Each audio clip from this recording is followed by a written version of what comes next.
নমস্কার, নতুন বাংলা থেকে বলছি সন্ময় বন্দ্যোপাধ্যায়। কলকাতা পুলিশের শয়তানি কিন্তু অব্যাহত। যারা ভেবেছিলেন যে বিনীত গোয়েল চলে গেলে এবং তারপর একজন নতুন পুলিশ কমিশনার এলে পরিস্থিতির বদল হবে, পরিস্থিতির বদল হয়নি, হবেও না। বেহালার 5 জন তরুণীকে ঠাকুরপুকুর থানায় উপস্থিত থাকার জন্য নোটিশ জারি করা হয়েছে। সেই খবরও তো আপনারা অনেকে পেয়েছেন। কী অপরাধ তাদের? কোনো একটি নির্দিষ্ট দিনে রাত জাগার একটি আন্দোলনের ডাক দিয়েছিলেন এই 5 তরুণী উদ্যোগী হয়ে, এবং তাদের উদ্যোগে বহু মানুষ, বহু মহিলারা সেই দিনকে রাত্রে ছিলেন ডায়মন্ড হারবার রোডের রাস্তার ওপর। রাস্তার ধারে তারা সারিবদ্ধভাবে দাঁড়িয়েছিলেন। রাত 3টে পর্যন্ত তারা প্রতিবাদে সামিল হয়েছিলেন। আরজি করের হারিয়ে যাওয়া এক কন্যা, মৃত্যুর কোলে ঢলে পড়া এক কন্যা, যাকে হত্যা করা হয়েছিল নৃশংসভাবে শারীরিক নির্যাতন করে, সেই প্রতিবাদে এই কন্যারা, 5 জন কন্যা, তারা ডাক দিয়েছিলেন রাত দখলের রাতে। ফলত তাদের ব্যাপারে শেষ পর্যন্ত কলকাতা পুলিশ তাদের ডেকে পাঠালো এবং ভারতীয় সুরক্ষা সংহিতার 35-3 ধারায় তাদের 7 দিনের মধ্যে ঠাকুরপুকুর থানায় উপস্থিত থাকার নির্দেশ দিলেন। এবং শুধু তাই নয়, মানে সবথেকে ডেঞ্জারাস সেটা হচ্ছে এদের বিরুদ্ধে যে ধারা 3টে দেওয়া হয়েছে তার মধ্যে একটি হচ্ছে নন বেলেবল, অর্থাৎ আপনি অ্যারেস্টেড হলে আপনি জামিন পাবেন না, এবং দুটো বেলেবল, একটা নন বেলেবল। কি তাদের অপরাধ? রাত্রিবেলা তারা রাস্তায় দাঁড়িয়েছেন, সেইটার জন্য করা হয়েছে। আমি যেই জায়গাটা আপনাদের কাছে বলার চেষ্টা করছি, দেখুন, কলকাতা পুলিশ স্কটল্যান্ড ইয়ার্ডের সঙ্গে তাকে তুলনা করায়। কলকাতা পুলিশ নিয়ে মানুষের প্রচুর প্রচুর প্রচুর প্রচুর আছে, প্রশংসা আছে, প্রশংসনীয় কাজ তারা করেন। কিন্তু সেই কলকাতা পুলিশ কিন্তু বদলায়নি, অর্থাৎ ব্যাটন বদল হয়েছে। মানুষের চিন্তাধারা, অর্থাৎ কলকাতা পুলিশের সর্বোচ্চ কর্তাদের চিন্তাধারা কিন্তু বদল হয়নি। আমি এই জায়গাটা থেকেই আসবো। কলকাতা পুলিশ কি নিজে থেকে চলে? না, কখনোই চলে না। নবান্নের 14 তলা থেকে মালিক যা বলে দেন, জো হুজুর করতে নিচের অধস্তন কর্মীরা তাই করেন। বিনীত গোয়েল চলে গেছেন বলে বলছি না, বিনীত গোয়েলকেও তাই করতে হয়েছে দিনের পর দিন। আজকে বিনীত গোয়েল শাস্তিটা পেলেন, প্র্যাকটিক্যালি প্রমোশন পেলেন, কিন্তু তাকে যে চলে যেতে হলো, তাকে যে নিজের চেম্বারে বসে একটা বড় সিদ্ধারা উপহার নিতে হলো, আপনি পদ ছাড়ুন, তার চিঠিটা তাকে নিজের চেম্বারে বসে নিতে হলো, এই অসম্মানজনক পরিস্থিতিটা তৈরি করা হলো কিন্তু নবান্নের 14 তলা থেকে। এবার যিনি এসছেন তিনি হচ্ছেন মনোজ ভার্মা।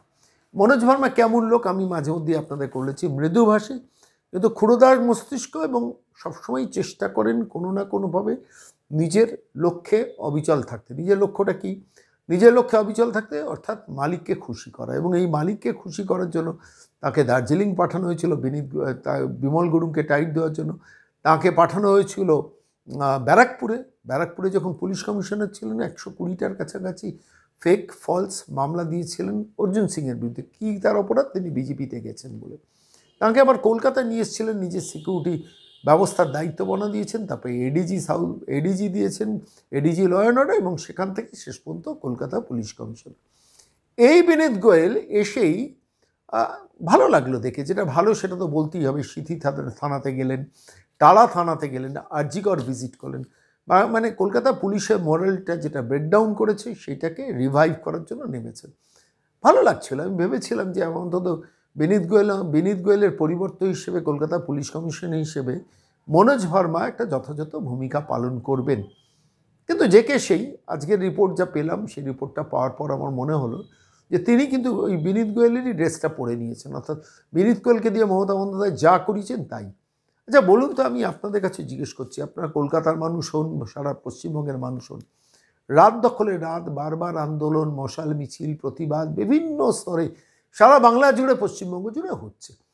এতে যারা ট্রাফিক জ্যামে আটকে যাচ্ছেন তারাও কিন্তু স্বতঃপ্রণোদিত হয়ে সেই রাস্তায় নেমে প্রতিবাদটা করছে। এই যে স্বতঃস্ফূর্ত প্রতিবাদ, এই স্বতঃস্ফূর্ত প্রতিবাদটা তো শাসকের ভালো লাগছে না, এটা স্বাভাবিক। কিন্তু অন্য একটা জায়গা থেকে বলছি, যেখানে ধরুন পথ অবরোধ হচ্ছে না। ডায়মন্ড হারবারে যে মহিলারা পথে নেমেছিলেন, সেই ডায়মন্ড হারবারে যারা পথে নেমেছিলেন সেই মানুষগুলো, আমি এই জায়গাটা ভাবার চেষ্টা করছি, সেই মানুষগুলো তো পথ অবরোধ করেননি।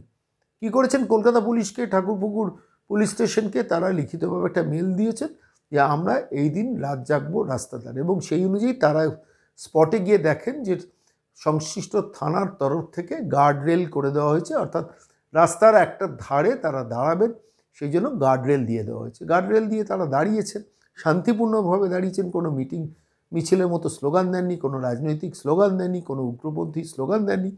তারা প্রতিবাদ করে জানিয়েছেন আমরা রাত্রিটা জাগছি, প্রতিবাদে রাত জাগছি। প্রচুর মহিলারা সমবেত হয়েছে এবং তারা কিন্তু রাস্তা অবরোধ করেনি, রাস্তা দিয়ে গাড়ি যেমন চলছিল তেমন চলেছে। তারা কেন ডেকেছেন? এই অপরাধে দোষী সাব্যস্ত করে 5 জনকে ডেকে পাঠালো ঠাকুরপুকুর পুলিশ স্টেশন। এখন ঠাকুরপুকুর থানা কি অন্যায়টা করছেন? না, তাদের মনোজ ভার্মা বলে দিয়েছেন ওদের ডাকো। মনোজ ভার্মাকে ডেকে বলে দিয়েছে নবান্ন 14 তলার মালিক যে ওদের একটু কোর্টকে দাও, এবং কোর্টকে দিতে গিয়ে একটি বেলেবল, একটি নন বেলেবল, অর্থাৎ যাতে আপনি জামিন পাবেন না এমন ধারা কিন্তু সংযুক্ত করে দেওয়া হয়েছে। প্রতিবাদে আপনি রাত জাগবেন, রাস্তার ধারে দাঁড়িয়ে প্রতিবাদটা করবেন, সাইলেন্ট প্রোটেস্ট করবেন, সেটাতেও নন বেলেবল ধারা দিচ্ছে কে? সরকার। সেই সরকার মানে সেই প্রশাসন, সেই কলকাতা পুলিশ, খেয়াল করে দেখুন, ওই 31 বছরের ডাক্তার কন্যা নৃশংসভাবে অত্যাচারিত হয়ে মৃত্যুর কোলে ঢলে পড়ার পর, মারা গেছেন ডাক্তাররা দেখার পর, সেই কলকাতা পুলিশ তাকে আনকনসিয়াস বডি বলে বলা হয়েছে, অর্থাৎ অজ্ঞান বডি, এবং তার পরিবার লিখিত অভিযোগ দেওয়ার পর 14 ঘন্টা বাদে তার এফআইআর হয়েছে। এই একই পুলিশ এই ডায়মন্ড হারবারে যারা নন বেলেবল অফেন্স দিচ্ছেন তাদের বিরুদ্ধে। আমি শুধু আপনাদের কাছে এটা বোঝানোর জন্য এলাম, আমি এই কথাটা বলার জন্য এলাম যে কলকাতা পুলিশের শয়তানি কিন্তু আবার শুরু হয়ে গেছে। ওই জার্সি বদল হয়েছে, লোক বদল হয়েছে। চেয়ারে যে নামটা বসেছিল বিনীত গোয়েলের পর মনোজ ভার্মা এসছে, কিন্তু সেই মনোজ ভার্মার পাস্ট রেকর্ড কী? ব্যারাকপুরে তো 120টা ফলসকে সাজিয়েছিলেন অর্জুন সিংয়ের বিরুদ্ধে, কি না তিনি দিদিমণির বিরোধী বলে করিয়েছেন। সেই মনোজ ভার্মাকে দিয়ে এখন কলকাতা কিন্তু মমতা বন্দ্যোপাধ্যায় চালাচ্ছেন, অন্য কেউ নেই। পেছন থেকে ভাইপো হয়তো নির্দেশ দিচ্ছেন, পিসি চালাচ্ছেন, সামনে মনোজ ভার্মা। সেই মনোজ ভার্মা রাত দখলে রাতের প্রতিবাদীদের নন বেলেবল অফেন্স দিচ্ছেন, অর্থাৎ চমকে দাও। এই 5 জনকে চমকালে আগামী দিনে এই 5 জনে ডাকে যাতে 500 লোক না বেরোয়। কি অসাধারণ স্ট্র্যাটেজি, বুঝেছেন? এরপরও কলকাতার মানুষ তৃণমূল কংগ্রেসকে ভোট দেবে?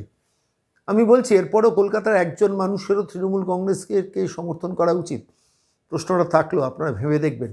এবং কলকাতা পুলিশের কিন্তু শয়তানি অব্যাহত থাকলো। আমি কলকাতা পুলিশের আবার বলছি, অধিকাংশ পুলিশ কর্মচারীকে আমি ব্যক্তিগতভাবে মনে করি যে তারা সৎভাবে নিষ্ঠাবানভাবে কাজ করতে চান, কিন্তু মুশকিলটা হচ্ছে মালিক নবান্নের 14 তলায় যিনি কলকাতা পুলিশের মালিক, বেসিক্যালি বা রাজ্য পুলিশের মালিক যিনি, স্বরাষ্ট্রমন্ত্রী যিনি, মুখ্যমন্ত্রী যিনি, তাঁর ইচ্ছাতেই তো সব কিছু হয় এবং সেই নির্দেশটা পালন করেন। আমি কলকাতা পুলিশের সমস্ত কর্মচারীদের বলবো, আপনার ঊর্ধ্বতন কর্তৃপক্ষ যদি অন্যায় কাজ আপনাকে দিয়ে করাতে চান, মুখের উপর না কথাটা বলুন। কী হবে? আপনার একটু চেঞ্জ হবে, একটু ট্রান্সফার হবে, কিন্তু অন্তত বাড়িতে পরিবারের কাছে গিয়ে মুখটা দেখাতে পারবেন। আচ্ছা বলুন, যে মহিলাদের আপনি নন বেলেবল অফেন্সের ধারা দিলেন, যে পুলিশ অফিসার তাতে সই করলেন, তিনি একবারও ভেবে দেখলেন না কত বড় অন্যায় অপরাধ করছেন? বাংলার সর্বস্তরের মানুষকে বলছি, বেহালায় যে প্রতিবাদীরা যাদের নন বেলেবল অফেন্স ধারায় অভিযুক্ত করে 7 দিনের মধ্যে থানায় হাজিরা দেওয়ার জন্য 35-এর 3 ধারায় ভারতীয় সুরক্ষা আইন, এবং তার সঙ্গে কি জাতীয় সড়ক, যেহেতু ওটা জাতীয় সড়কের মধ্যে পড়ে, জাতীয় সড়ক আইনও প্রয়োগ করে দেওয়া হয়েছে। ক্রিমিনালদের জন্য হয় না, যারা বোমা বাঁধে তাদের জন্য করা হয় না, যারা মানুষ খুন করে তাদের জন্য, যারা মহিলাদের ওপর অত্যাচার করা হয় তাদের জন্য কলকাতা পুলিশ বা রাজ্য পুলিশ এই ধারা দেয় না, কিন্তু যারা সেটা প্রতিবাদ করে তার জন্য নন বেলেবল ধারা দিয়েছে। আমরা এই কলকাতা পুলিশের এই লজ্জাজনক আচরণ, আবার বলছি মনোজ ভার্মার নেতৃত্বে যে লজ্জাজনক আচরণ শুরু হলো, এর বিরুদ্ধে জনমত তৈরি শুরু করেছি। আপনারা যারা যেখান থেকে কলকাতা পুলিশ বা রাজ্য পুলিশ এই ধরনের অন্যায় আচরণ দেখবেন, আমাদের দফতরে পাঠাবেন। আমি সরাসরি আইনজীবী প্রশান্ত মজুমদারের সঙ্গে কথা বলেছিলাম, প্রশ্ন করেছিলাম যে কলকাতা পুলিশকে বদলাবে না? কত সুনাম ছিল একটা সময়, সেই কলকাতা পুলিশকে নামাতে নামাতে নামাতে নামাতে নিজের বাড়িতে খিচুড়ি বিতরণ করিয়েছেন। সেই কলকাতা পুলিশকে নামাতে নামাতে আজকে দাঁড়িয়ে প্লেস অফ অকারেন্স নষ্ট করিয়েছেন, বডি চৌপাট করিয়েছেন, তথ্য প্রমাণ এভিডেন্স লোপাট করিয়েছেন, দ্বিতীয় ফরেন্সিক রিপোর্ট না করার জন্য জোর করে বডি দাহ করিয়েছেন তার বাবা মার অমতে।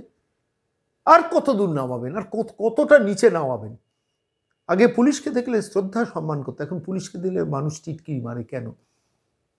বদলানো দরকার না? কলকাতা পুলিশের কর্মচারীরা বা রাজ্য পুলিশের কর্মচারীরা বলছে, আপনারা ভাববেন, আপনাদের ভাবার জন্য বলবে, আপনার কি হাসির পাত্র? পড়াশোনা শিখেও তো অনেকে আইপিএস হয়, পড়াশোনা শিখে তো ওয়েস্ট বেঙ্গল পুলিশ সার্ভিসে অনেকে যায়। যারা কনস্টেবল হচ্ছে সব তো কোটায় চাকরি নয়, কেউ তো যোগ্যতার ভিত্তিতে চাকরি পেয়েছেন। তারপরও তার পরিবার, তিনি কেন অসম্মানিত হবেন সমাজে? Mamata Bandyopadhyay, Abhishek Bandyopadhyay private limited company যে ব্যবস্থাটা করছে, আলটিমেটলি কলকাতা পুলিশ, রাজ্য পুলিশ প্রত্যেক অফিসার কর্মচারীকে অপদস্থ করার ব্যবস্থা করছে। এরই বিরুদ্ধে কিন্তু সবাইকে ঐক্যবদ্ধ হতে হবে। আমি সরাসরি আইনজীবী প্রশান্ত মহিন্দারকে, যিনি কলকাতা পুলিশের বহু কাজ কারবারের খুব কাছ থেকে প্রত্যক্ষ করেছেন, আইন আদালত ঘেঁটেছেন, সেই মানুষটিকে প্রশ্ন করেছিলাম এই নিয়ে। কি বলেছেন আমাদের প্রশ্নের উত্তরে শুনুন।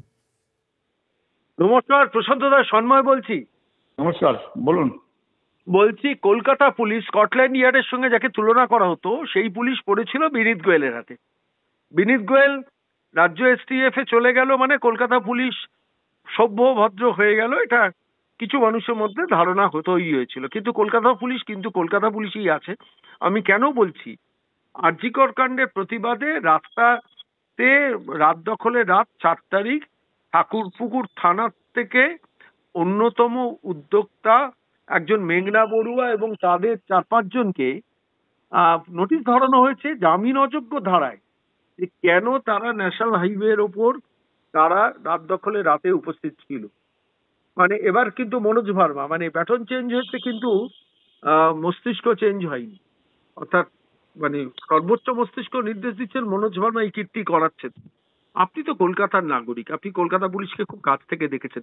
বহু ভালো অফিসার কলকাতা পুলিশের ছিলেন, এখনো আছেন, কিন্তু এই কলকাতা পুলিশকে দিয়ে এই অসভ্যতা কিভাবে ব্যাখ্যা করবেন? আসলে দীর্ঘদিন মামলা করার সুবাদেই আমি জানি এটা কলকাতা পুলিশের গরিমা নাম অতুলনীয়। মানে কলকাতা পুলিশ এত পরিশ্রম করে, সাক্ষী সাবত জোগাড় করে তাদেরকে ঠিকমতো কোর্টে প্লেস করা, ভালো পিপি অ্যাপয়েন্ট করা, স্পেশাল পিপি অ্যাপয়েন্ট করা। কলকাতা পুলিশ মানে লালবাজার আনপ্যারালাল, আমি বলবো কোনো জবাব নেই। দীর্ঘদিন মামলা করে বুঝেছি যে লালবাজার কোনো ম্যাক্সিমাম ক্ষেত্রে মিথ্যে মামলা কাউকে দেয় না।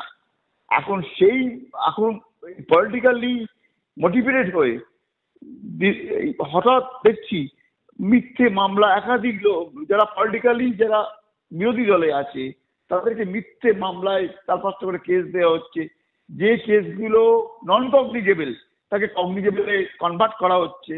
যে ক্ষেত্রে যেটা ডিফরমেশন মামলা, তাতেও কগনিজেবল অফেন্সে কনভার্ট করে নোটিশ পাঠানো হচ্ছে। মানে এগুলো কলকাতা পুলিশের কাছে এগুলো আশা করা যায় না। কলকাতা পুলিশ এগুলো আগে করতো না। কলকাতা পুলিশ সোজা বলে দেবে এগুলো হবে না আমার দ্বারা। সেটাই হচ্ছে লালবাজার। ডাকাতি, হোমিসাইডে আমরা সমীর গাঙ্গুলি। আপনি প্রসাদবাবু এটা বলছেন, কিন্তু আমার অভিজ্ঞতা তো অন্য। আমি তো দেখেছি কলকাতা পুলিশের গুন্ডা দমন শাখা, আমি সরকার বিরোধী কথা বলেছি বলে আমার অ্যাকাউন্ট ফ্রিজ করার জন্য ব্রাঞ্চ ম্যানেজারকে চিঠি দিচ্ছে, এবং যখন জাস্টিস রাজেশ শেখর মান্তা জিজ্ঞেস করছেন যে ওর অ্যাকাউন্ট বন্ধ করেছেন কেন, বলো যে আমরা সন্দেহ করছি উগ্রপন্থীদের সঙ্গে ওর যোগাযোগ আছে। তো এই কলকাতা পুলিশকে কি করে আমি সভ্যভদ্র পুলিশ বলবো? আপনার মতো আমিও বিশ্বাস করি যে কলকাতা পুলিশে বহু ভালো পুলিশ অফিসার আছেন, কিন্তু ব্যাটনটা চেঞ্জ হলো। আমি এইটাই বলার চেষ্টা করছি, বিনীত গোয়েলের থেকে মনোজ ভার্মাতে গেল, কিন্তু কলকাতা পুলিশের বর্তমান চরিত্রটা বদল হলো না, তাই না? দীর্ঘ 12-13 বছর ধরে আমরা দেখছি কলকাতা পুলিশকে চেঞ্জ করা হচ্ছে। যারা দক্ষ অফিসার, তাদের আপনি জানেন 16 সালে তারা কাজ করেছিল বলে তাদের বিভিন্ন জায়গায় পোস্টিং করে দেওয়া হয়েছে গ্রামের দিকে। তাদের একজন ভালো পুলিশ অফিসার আমার জানা, তিনি মারা গেছেন তার ড্রাইভার ঘুমিয়ে পড়েছিল বলে, নরাত্রে ফিরছিল বলে। ভালো ভালো অফিসারকে ট্রান্সফার করে দিয়েছে 16 সালে। কেন? তারা ইলেকশনের সময় কাজ দেখিয়েছিল। সেই কলকাতা পুলিশকে নষ্ট করে দেওয়া হচ্ছে দিনের পর দিন। তাদের বিভিন্ন জায়গায় পোস্টিং করে অদক্ষ অফিসারদের ওসি করে দিয়ে জায়গাটা নষ্ট করে যাচ্ছে। খুব দুর্ভাগ্যজনক। এবং আপনি বলছেন যে মহিলাদের দিয়ে কেস দেওয়ানো হচ্ছে বিভিন্ন জায়গায়, তাই না? এখন ইদানিং এটা লক্ষ্য করছি, শ্লীলতাহানি কেস দেওয়ার জন্য মহিলাদের ইউজ করা হচ্ছে। সেগুলো খুব খুব নোংরাজনক। পরে মহিলাকে যখন কোর্টে আনবেন তখন মহিলা বলবে আমি কিছু জানি না। আমার নিজের করা মামলা এরকম আছে। আচ্ছা, একটা ছেলেকে অ্যাটেম্পটিভ মামলার কেস দেওয়া হলো, সে ওইখানে ছিলই না, সে বিরোধী দল করে, তাকে শ্লীলতাহানি কেস দেওয়া হলো, সে মহিলা এসে করে বলছে আমি কিছু জানি না। প্রশান্তবাবু, আমার তো অভিজ্ঞতা আছে, আপনি জানেন যে 3 দিনে 4খানা মামলা, এবং সেই বেনিয়াপুকুর, জোড়াবাগান, তারপরে আপনার অথচ সন্ময়বাবু আরেকটা জিনিস লক্ষণীয়, যেখানে অপরাধী এইতে ছাপ পেয়ে যায়, যদি আমি পলিটিক্যালি মোটিভেটেড হয়ে বিভিন্ন লোককে কেস দিতে থাকি, তাহলে আমি আমার ইনভেস্টিগেশন করবো কখন, যেগুলো সত্যিকারে ভিকটিম হয়ে গেছে কিছু। এবং আপনাকে আমি অ্যাড করি, এখানে আমি দেখেছি যে রাজ্য পুলিশ বা কলকাতা পুলিশ যতগুলো কেসে মামলায় যায় তার 90% মামলায় এই রাজ্য পুলিশ হারে, গোহারান হারে। এবং তারপরেও এদের লাজ লজ্জা কিছু নেই। আচ্ছা বলুন তো, আমি বলছি যারা রাত জেগেছেন রাস্তার একধারে দাঁড়িয়েছেন, লিখিতভাবে পুলিশকে মেল করেছেন, তাদের এগেনস্টে নন বেলেবল অফেন্স দিয়েছে। কত নোংরা কলকাতা পুলিশ হয়ে গেছে বলুন তো, ভাবতে খারাপ লাগে। আমি আবারও বলছি 90 থেকে 95% পুলিশকে আমি বারবার বলি তারা সৎ মাথা উঁচু করে কাজ করতে চায়, কিন্তু এই মনোজ ভার্মার অধীন পুলিশ এখন মানে মহিলাদের নন বেলেবল অফেন্সে কেস দিচ্ছে বেহালায়। আমার সঙ্গে মেঘনাথ বড়ুয়ার পরিচয় নেই, কিন্তু আমি বলছি যে কলকাতা হাইকোর্টে তাদের যাওয়া দরকার, এবং এটা না করলেই যারা যারা রাস্তায় নেমেছেন, যত মানুষ রাত জেগেছেন, প্রত্যেককে কেস দেবেন এবং ফেক এবং ফলস কেস দেবেন, এবং নেতৃত্বে থাকবেন এই মনোজ ভার্মা। পুলিশদের এখন উচিত অবিলম্বে তাদের নিজের জায়গায় সব গরিমা যে ছিল সেটা ফিরিয়ে আনা, তাতে মিথ্যে মামলা দেওয়া বন্ধ করা। না, তাতে তো ওই নবান্নের 14 তলায় বসে থাকা মহিলার পারপাস সার্ভড হবে না। তার এবং তার ভাইপোর ইগো এবং তাদের পার্সোনাল ইন্টারেস্ট সার্ভ করাটি এখন কলকাতা পুলিশের কাজ। তার মানে কলকাতা পুলিশে একজন অ্যাসিস্ট্যান্ট কমিশনার পদমর্যাদার পুলিশ অফিসার মমতা বন্দ্যোপাধ্যায়কে মা বলে ডাকেন, সেটা ভিডিওতে মানে ইলেকট্রনিক্স মিডিয়া দেখায়। ভাবতে পারছেন আমরা কোথায় গিয়ে পৌঁছেছি? পুলিশ কোথায়? সন্ময়বাবু আপনি জানবেন নিশ্চয়ই, পচানন্দ সাহেব যে কমিশনার পুলিশ ছিল, তখন তাপস চৌধুরী মার্ডার হয়েছিল, তখন কিন্তু পচানন্দ সাহেব সঙ্গে সঙ্গে তাপস চৌধুরীর অপরাধী এখন রাস্তায় ঘুরে বেড়ায়। পচানন্দ সাহেবকে সঙ্গে সঙ্গে ট্রান্সফার করে দেওয়া হয়েছিল, কেসটাকে ট্রান্সফার করে সিআইডিতে আনা হয়েছিল। না আনা হয়েছিল, কিন্তু সেই অফিসের শাস্তি তো হয়নি। মানে সেই অফিসারকে যে মানে তাপস চৌধুরীর মৃত্যুকাণ্ডের অপরাধীদের তো শাস্তি আলটিমেটলি হয়নি। কিছুদিন আগে দেখবেন জগন্নাথ সরকার মুকুল্লাকে সিআইডি বেকার একটা মামলা দিয়েছিল বলে সেই মামলা খালাস হয়ে যায়। এইভাবে মিথ্যে মামলা দিয়ে সময় নষ্ট করা, সরকারি পয়সা নষ্ট করা, মানে সরকারের পয়সাই তো অপচয় হচ্ছে। যারা সরকারি পিপিজিবি অ্যাপয়েন্ট হচ্ছে তাদের তো ফিস দিতে হচ্ছে সরকার, আপনার আমার ট্যাক্স করে দেয়। সেই জন্য বেকার সেইগুলো আমি শুধু বক্তব্য শেষ করার আগে প্রশান্ত বাবু আমি আপনার সঙ্গে শেয়ার করবো, আপনি দীর্ঘদিন ধরে আইনজীবী প্রফেশনে রয়েছেন, আপনার মারফতেও বলবো যে কলকাতা পুলিশ যেন এই পদলেহন ছেড়ে তাদের পুরনো গরিমায় ফিরে যায়, সেটা বাংলার মানুষের প্রত্যাশা। বিনীত গোয়েল চলে গেল মানে শয়তানি কমে গেল তা নয়, কলকাতা পুলিশের শয়তানি তো দেখছি বাড়ছে। আমি বলছি এই মহিলাদের বিরুদ্ধে নন বেলেবল অফেন্স, এটা মানে এই কেসটা যারা দিয়েছেন তারা ক্রিমিনাল অফেন্স কাজ করেছেন এবং আন্ডার দ্য ইনস্ট্রাকশন অফ সর্বোচ্চ মহিলা। সুতরাং এই লড়াইটা কিন্তু আমাদের সবাইকে জারি রাখতে হবে। দেখা যাক। অনেক ধন্যবাদ প্রশান্ত বাবু সঙ্গে থাকার জন্য। ধন্যবাদ।